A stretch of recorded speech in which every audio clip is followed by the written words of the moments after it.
পাকিস্তানে ইতিহাস। দেশভাগের পর প্রথমবার পাকিস্তানি ক্লাসরুমে পড়ানো হচ্ছে সংস্কৃত। মহাভারত থেকে ভগবদ গীতার শ্লোক পড়ছেন পাকিস্তানি পড়ুয়ারা। মহাভারত সিরিয়ালের হ্যায় কথা সংগ্রাম কি টাইটেল ট্র্যাকও শোনা যাচ্ছে উর্দুতে। Lahore university of management science এই ঐতিহাসিক উদ্যোগ নিয়েছে। আর 3 মাসের ওয়ার্কশপ নয়, পাকিস্তানি বিশ্ববিদ্যালয়ে সম্পূর্ণ কোর্স পড়ানো হবে সংস্কৃতের। পড়ুয়া ও শিক্ষাবিদদের অভূতপূর্ব সাড়া পেয়েই এই সিদ্ধান্ত নেওয়া হয়েছে বলে জানানো হয়েছে।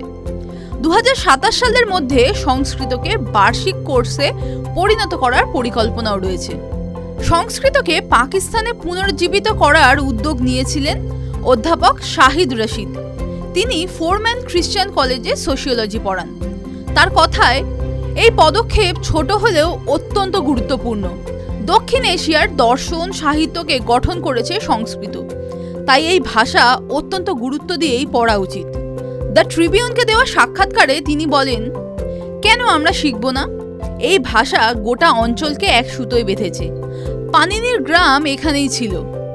সিন্ধু সভ্যতার সময় অনেক কিছুই এখানে লেখা হয়েছিল। আমাদের এই ভাষা গ্রহণ করা উচিত। এটা আমাদেরও। কোনো একটা ধর্মের সঙ্গে বাধা নয় এই ভাষা। উল্লেখ্য, সংস্কৃত ব্যাকরণবিদ পানিনি থাকতেন গন্ধরায়, যা বর্তমানে পাকিস্তানের খাইবার পাখতুনখা। অধ্যাপক রশিদ জানিয়েছেন যে প্রথম যখন সংস্কৃত নিয়ে পঠন পাঠন শুরু হয় তখন পড়ুয়ারা ভয় পেত, তবে দ্রুত তারা সেই ভাষাকে আত্মস্থ করে নিয়েছে। প্রথম সপ্তাহের পড়ানোর অভিজ্ঞতা ভাগ করে নিয়ে তিনি বলেন, আমি যখন সুভাষিতা পড়াচ্ছিলাম তখন ছাত্রছাত্রীরা অবাক হয়ে গিয়েছিল যে উর্দু কতটা সংস্কৃত থেকে অনুপ্রাণিত। অনেকে তো জানতও না যে হিন্দি আর সংস্কৃত দুটো আলাদা ভাষা। ওই বিশ্ববিদ্যালয়ের গুডমানি সেন্টারের ডিরেক্টর ডক্টর আলী উসমান কাশ্মী জানান যে পাঞ্জাব ইউনিভার্সিটিতে সংস্কৃত নথির বিশাল সম্ভার রয়েছে। 1930 সালে তালপাতায় লেখা এই সংস্কৃত পাণ্ডুলিপিগুলি ক্যাটালগ করা হয়, কিন্তু দশকের পর দশক ধরে কোনো পাকিস্তানি পণ্ডিতই এই পাণ্ডুলিপি নিয়ে পড়াশোনা বা গবেষণা করেননি।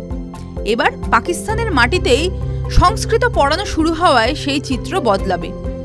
তাদের আশা, আগামী 10-15 বছরে পাকিস্তান থেকে গীতা ও মহাভারত বিশেষজ্ঞ উঠে আসবে। TV9 Bangla digital.